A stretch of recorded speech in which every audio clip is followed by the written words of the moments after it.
Mais la stabilité n'est pas encore revenue. Les gens ont commencé à sortir de chez eux pour se chercher à manger, puisque pendant 3 jours, ils ne pouvaient rien faire. Donc, et surtout, vous savez, à Goma, il y a les habitants de la ville de Goma, mais aussi les déplacés de guerre, qui eux-mêmes déjà étaient dans une situation de grande détresse, mais avec la guerre, leur détresse est devenue encore plus prononcée. Et ces gens-là se trouvent là sans aide humanitaire, donc c'est vraiment un drame qu'on vit à Goma. Les gens ont commencé donc à sortir pour trouver un peu à manger, mais la famine se fait déjà sentir dans la ville de Goma. C'est pourquoi je suis chez Kinshasa bien sûr, comme vous l'avez dit, mais toutes mes pensées, tout mon cœur est avec mes frères et sœurs de Goma.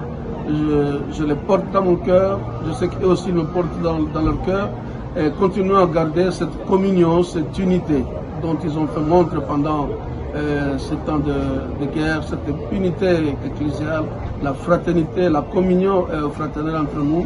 C'est important que nous puissions continuer à la garder et à continuer à donner ce témoignage de porteur d'espérance dans une situation de détresse et de désespérance. Voilà le message que je pourrais donner aujourd'hui. Monseigneur. Ça, c'est le concours de circonstances qui a fait que j'étais en voyage en Belgique et en Italie. Et derrière moi, il y a eu la détérioration de la situation. D'abord, il y a eu la mort du gouverneur de province et ensuite la prise de la ville de Goma et tout ce qui s'est passé. Mais j'étais en dehors du diocèse avant que cela n'arrive. Alors depuis lors, je cherche comment rentrer au diocèse et on m'avait fait penser qu'ici à Kinshasa, il y aurait une possibilité, mais je crois que pour le moment on doit écarter cette possibilité. Alors avec son éminence, le cardinal, avec le nonce apostolique, avec le président de la SENCO, on est en train de chercher par quelle voie je pourrais rentrer, mais toute ma pensée, tout mon cœur, tout mon esprit maintenant est à Goma. Il faut que je trouve le moyen d'aller retrouver mes frères et sœurs de Goma. Je vous remercie. Vous savez, l'Église est d'abord pour la paix. Et depuis longtemps, la conférence épiscopale, pas seulement celle du Congo, mais de la CEAC, l'Assemblée des conférences épiscopales du Congo, du Burundi et du Rwanda, nous faisons ce travail de sensibiliser les gens sur la question de la paix dans cette région des Grands Lacs. Vous savez, ça fait depuis plus de 30 ans maintenant qu'on est dans une crise sécuritaire, une crise humanitaire à répétition dans cette région. Alors c'est pourquoi moi-même je crois beaucoup. Nous travaillons avec les autres évêques du Rwanda, du Burundi et du Congo pour cela, pour qu'on puisse vraiment prendre au sérieux la question de la paix au niveau de la région des Grands Lacs, que ce soit au niveau africain, au niveau international et au niveau national. Ça, c'est vraiment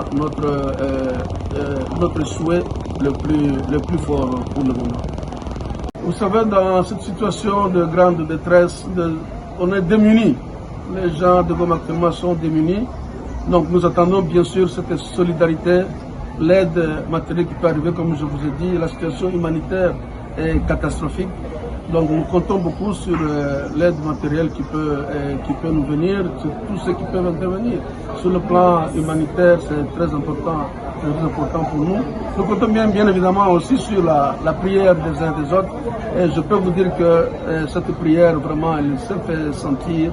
J'ai senti cette communion avec mes confrères évêques, membres de la SENCO, avec les évêques dans le monde, avec les prêtres, des amis, des consacrés. Alors cette chaîne de prière, je voudrais qu'elle continue pour la paix à Goma, mais pas seulement à Goma, la paix en République démocratique du Congo et dans cette région des Grands Lacs entière. Je vous remercie.